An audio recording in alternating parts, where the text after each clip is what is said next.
Hello guys, meron tayong panibagong unit ulit, adventure. Mainit-init pa. Mitsubishi Adventure 2006 model. Ayan siya oh. Wow, ang kapal ng gulong. Oh. Nagbabackfire pa yung appearance ko sa salamin, so sobrang kinis.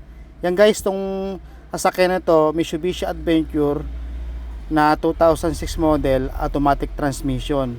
Gas pala ito guys, GLS. So yan po yung makina, yung itsura niya oh.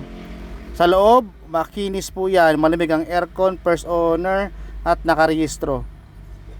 Ayan, slight lang yung tint niya. Yung mga upuan niya intact, malinis, bagong detailed po yun. Kaya sobrang mabango at malinis na malinis. Presentable ang pintura, wala siyang mga bangga, wala siyang mga bengkong-bengkong, agasgas. Meron siyang rail roof, pwede siyang lagyan ng stepboard sa bubong, stepboard ng ano, na tawag dito ng top load. Ayan po siya oh. Sa likod, makinis, ang ganda. Low budget to guys. Ang price lang ito nandiyan sa harapan sa caption. Kaya kung nakita mo to ngayon, i-message mo ako, takbuhin nyo na to dahil mabilisan lang to guys. Ito pala ay SUV na to.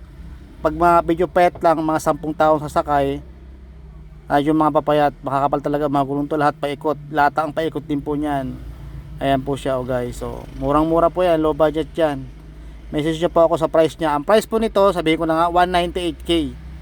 Mabilisan na po yan.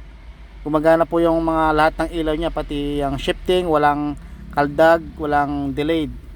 Maganda po yan. Kaya guys, message nyo na ako, dalian mo.